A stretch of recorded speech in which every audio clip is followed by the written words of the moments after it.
Hello friends, my name is Hiren Parmar और आपका स्वागत है द प्रोसेस सेफ्टी हब के ऊपर। आज हम लोग बात करेंगे कॉन्ट्रैक्टर सेफ्टी मैनेजमेंट के बारे में, जो कि प्रोसेस सेफ्टी मैनेजमेंट का एलिमेंट नंबर 6 है। तो अब ये जानते हैं कि हमको ये कॉन्ट्रैक्टर्स का सिलेक्शन कैसे करना है। तो अगर एम्प्लॉयर की रिस्पॉन्सिबिलिटी क्या बनती है कॉन्ट्रैक्टर्स को सिलेक्शन करने से पहले, तो पहला है कि कॉन्ट्रैक्टर्स को ये हमको सिलेक्ट करने से पहले हमको ये जानना है कि कॉन्ट्रैक्टर का प्रीवियस रिकॉर्ड क्या रहा है, उसका सेफ्टी परफॉर्मेंस के बारे में, उसकी रेगुलर सेफ प्रैक्टिसेस क्या है, और उसके अगर हम लोग रिकॉर्ड देखना चाहें कि उसका वर्क प्रैक्टिसेस कैसा रहा है और उसके एम्प्लॉइज जो है वो कैसे काम करते हैं, उनकी सेफ वर्क प्रैक्टिसेस क्या क्या है, और उनका कोई अगर इंजरी हुआ है, पास में इंसिडेंट हुआ है तो उसका रिकॉर्ड उनके पास में है या नहीं है, ये सभी कुछ इवेल्युएट करना है। और इवेल्युएशन करने के बाद में अगर सेटिस्फैक्टरी लगे तो उसके बाद में ही हमको कॉन्ट्रैक्टर का सिलेक्शन करना है। अगर हमको ये पता चले कि उसकी सेफ वर्किंग प्रैक्टिसेस प्रॉपर नहीं है और उसके कॉन्ट्रैक्टर्स के आदमी को बहुत सारे इंसिडेंट्स या नियर मिस का सामना करना पड़ा है, तो वो अल्टीमेटली हमारे ऑर्गेनाइजेशन के लिए खतरा रूप हो सकता है और आदमियों के लिए भी खतरा रूप हो सकता है। दूसरा है कि अगर हमको कॉन्ट्रैक्टर को सिलेक्ट करना है तो कॉन्ट्रैक्टर को ये मालूम होना चाहिए कि उसके काम के दौरान उसका जो भी काम करना है हमारे साइट, हमारी ऑर्गेनाइजेशन के अंदर, तो उस दौरान कौन कौन से hazard, fire hazard, explosion hazard, toxic release hazard क्या क्या प्रेजेंट है, तो उसकी जानकारी भी हमको कॉन्ट्रैक्टर को देनी है और उसको ये पता होना चाहिए कि ये हैजार्ड यहाँ पे प्रेजेंट है। तो इससे खतरा टल सकता है। अगर कोई फ्यूचर में एक्सीडेंट होने वाला है तो वो अपने पर्टिकुलर कॉन्ट्रैक्टर्स के जो मैन पावर रहते हैं उनको ये मैसेज कैरी फॉरवर्ड करेगा और ये खतरा भी हमारे यहाँ से टल सकता है। दूसरा है कि कॉन्ट्रैक्टर्स को सिलेक्ट करने से पहले कॉन्ट्रैक्टर को ये मालूम होना चाहिए कि हमारे ऑर्गेनाइजेशन के अंदर उनको जो भी काम करना है उस दौरान क्या क्या हैजार्ड्स हमारे यहाँ पे प्रेजेंट है। जो हैजार्ड हमारे यहाँ पे प्रेजेंट है उसकी सभी जानकारी हमको देनी है, जिसकी वजह से वो अपने मैन पावर को ये मैसेज कैरी फॉरवर्ड कर सके और उनको उनके हिसाब से ट्रेन कर सके, जिसकी वजह से कोई हैजार्डस इंसिडेंट ना हो। एम्प्लॉयर की रिस्पॉन्सिबिलिटी ये भी बनती है कि हमारे पास में जो हैजार्ड्स है उसको कवर करने के लिए हमारे यहाँ पे इमरजेंसी रिस्पॉन्स प्लान क्या क्या प्रेजेंट है, क्या क्या ऑनसाइट इमरजेंसी प्लान है, क्या क्या ऑफसाइट इमरजेंसी प्लान है, कौन कौन से सेफ्टी इक्विपमेंट्स हमारे यहाँ पे अवेलेबल है, तो ये सभी इंफॉर्मेशन भी हमको कॉन्ट्रैक्टर को देनी है और उसको ये अवेयर करना है कि हमारे यहाँ पे अगर कोई हैजार्ड होता है, कोई इंसिडेंट होता है, तो उसको मिटिगेट करने के लिए हमारे यहाँ पे ये फैसिलिटी अवेलेबल है। कॉन्ट्रैक्टर्स को अगर हमारे यहाँ पे काम कर रहा है तो रूल्स और रिस्पॉन्सिबिलिटी जो सेफ वर्किंग प्रैक्टिसेस है वो भी हमारे ऑर्गेनाइजेशन की ही फॉलो करनी चाहिए। तो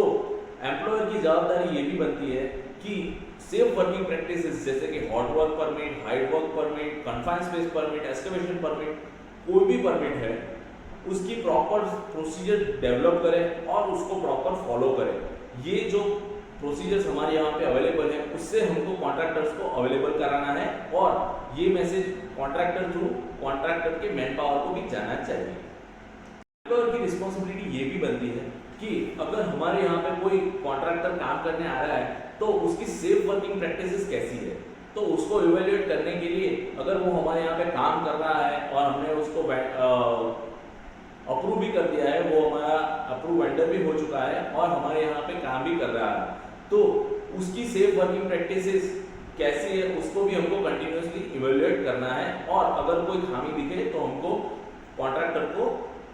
इंफॉर्मेशन देनी है कि यहाँ पे ये गलत हो रहा है, तो इसको करेक्शन हमको करना है, जिसकी वजह से हमारे यहाँ पे सेफ वर्किंग एनवायरनमेंट बना रहे। उषा के हिसाब से अगर हमारे यहाँ पे कोई भी कॉन्ट्रैक्ट एम्प्लॉइज काम कर रहा है और उसको अगर कोई इंजरी हुई है या फिर कोई भी इंसिडेंट का सामना करना पड़ा है या फिर कोई इलनेस हुई है, तो उसका रिकॉर्ड भी हमारे पास में होना चाहिए। रीजन ये है कि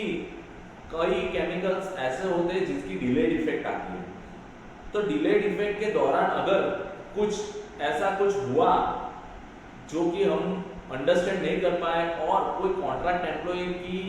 हेल्थ के ऊपर कोई भी एडवर्स इफेक्ट आई तो हम अगर हमारे पास में ये डेटा रहेगा तो हम उसको ट्रीट करने के लिए हमारे पास में प्रॉपर एक डायरेक्शन रहेगी, एक प्रॉपर गोल रहेगा, जिसकी वजह से हम प्रॉपर उसको ट्रीटमेंट कर पाएंगे। तो ये रही एम्प्लॉयर्स की रिस्पॉन्सिबिलिटी, ये टोटल रिस्पॉन्सिबिलिटी एम्प्लॉयर्स की है। तो ऐसे कॉन्ट्रैक्टर सेफ्टी मैनेजमेंट के अंदर एम्प्लॉयर्स को ये रिस्पॉन्सिबिलिटीज कॉन्ट्रैक्टर को बतानी है और उनसे ये फॉलो करवानी है। चलिए अब जानते हैं कि कॉन्ट्रैक्टर्स की क्या क्या रिस्पॉन्सिबिलिटी रहती है एम्प्लॉयर के अंदर, एम्प्लॉय ऑर्गेनाइजेशन के अंदर अगर आपको काम करना है तो कॉन्ट्रैक्टर की पहली तो रिस्पॉन्सिबिलिटी ये बनती है कि उसका हर एक बंदा, उसका हर एक एम्प्लॉय जो कि फायर हैजर्ड या जो भी ऑर्गेनाइजेशन के अंदर काम करने वाला है उसको हर एक सेफ वर्किंग प्रैक्टिसेस के बारे में जानकारी है। अगर कॉन्ट्रैक्ट एम्प्लॉय कोई ऐसे एरिया में काम कर रहा है जहाँ के कोई स्पेशल हैजर्ड प्रेजेंट है जो कि उसके काम के अलावा प्रेजेंट है, फॉर एग्जांपल अगर समझे कि अगर ये कोई हार्ड वर्क का काम है और लाइन फिक्सिंग का काम कर रहा है जो उसका रेगुलर हैजर्ड है, उसको तो पता ही है कि फॉल हैजर्ड है तो उसको डबल लाइफ लाइन हार्नेस पहननी है, प्रॉपर लेडर यूज करना है, स्कैफोल्ड प्रॉपर से यूज किया हुआ है, उसको वेरीफाई किया गया है स्कैफोल्डिंग को, ये सब रेगुलर प्रैक्टिसेस उसको पता ही है। बट वो पर्टिकुलर एरिया के अंदर उसके रेगुलर काम के अलावा कोई एक्स्ट्रा हैजर्ड प्रेजेंट है, कोई यूनिक हैजर्ड प्रेजेंट है तो उसके बारे में भी इंफॉर्मेशन उसको पता होनी चाहिए। फॉर एग्जांपल अगर वहाँ पे बेंजल क्लोराइड का, अगर समझे कि बेंजल क्लोराइड का टैंक है और वहाँ पे वेपर एक्सपोज होने का चांसेस है तो उसको ये मालूम होना चाहिए, तो उसके हिसाब से वो सेफ वर्किंग करने के लिए क्या क्या रिक्वायर्ड हैजर्डस केमिकल्स के सामने मिटिगेट करने के लिए कौन कौन से रिक्वायर्ड पीपीज है वो यूज कर पाए और सेफली काम कर पाए। कॉन्ट्रैक्टर की रिस्पॉन्सिबिलिटी ये भी बनती है कि जो ऑर्गेनाइजेशन के अंदर उसके कॉन्ट्रैक्ट के एम्प्लॉइज काम कर रहे हैं तो वो प्रॉपर सेफ वर्किंग प्रैक्टिसेस जो कि ऑर्गेनाइजेशन की बनाई हुई है वो प्रॉपर फॉलो कर रहे हैं या नहीं कर रहे हैं। अगर नहीं फॉलो कर रहे हैं तो कॉन्ट्रैक्टर की रिस्पॉन्सिबिलिटी ये भी बनती है कि वो थर्ड पार्टी इंस्पेक्शन के लिए कोई सेफ्टी ऑफिसर भी प्रोवाइड कर सकता है जो कि उसके पर्टिकुलर एम्प्लॉइज को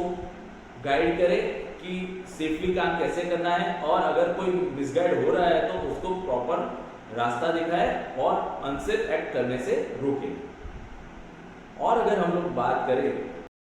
एम्प्लॉयर की रिस्पॉन्सिबिलिटी में ये भी आता है कि हर एक कॉन्ट्रैक्ट एम्प्लॉइज का अभी के दौरान हम लोग बात करें तो उनका प्रॉपर इंश्योरेंस लिया गया है या नहीं लिया गया है, ये इंफॉर्मेशन भी ऑर्गेनाइजेशन को मालूम होनी चाहिए। अगर प्रॉपर इसका इंश्योरेंस नहीं लिया गया है तो हम थर्ड पार्टी वेंडर जो भी हमारे ऑर्गेनाइजेशन के अंदर काम कर रहे हैं उसको हम बता सकते हैं कि आपको ये प्रोसीजर करनी पड़ेगी, तो उसके हिसाब से वो अगर कंप्लाई करता है तो हम हमारा उसका वेंडर रजिस्ट्रेशन हम लोग कंप्लीट करेंगे और कंटिन्यूएशन में हम लोग आगे बढ़ पाएंगे। रीजन यही है कि ultimately safe working practices, safe working environment बना रहना चाहिए। तो दोस्तों आज के लिए बस इतना ही। अब हम लोग हमारे नेक्स्ट एलिमेंट के अंदर मिलेंगे जो कि 7वां एलिमेंट है। 7वां एलिमेंट का नाम है प्री स्टार्टअप सेफ्टी रिव्यू, जो कि हम लोग रेगुलर प्रैक्टिसेस के अंदर करते हैं। अगर कोई भी नया ऑपरेशन चालू करना है या फिर कोई शटडाउन किया हुआ प्लांट चालू करना है तो उससे पहले प्री स्टार्टअप सेफ्टी रिव्यू करना है। तो वो कैसे करना है वो हम लोग नेक्स्ट वीडियो के अंदर बात करेंगे। और अगर आपको हमारे वीडियोस अच्छे लगते हैं तो प्लीज़ लाइक, शेयर और सब्सक्राइब करना मत भूलिएगा और stay tuned on the process safety hub. Thank you.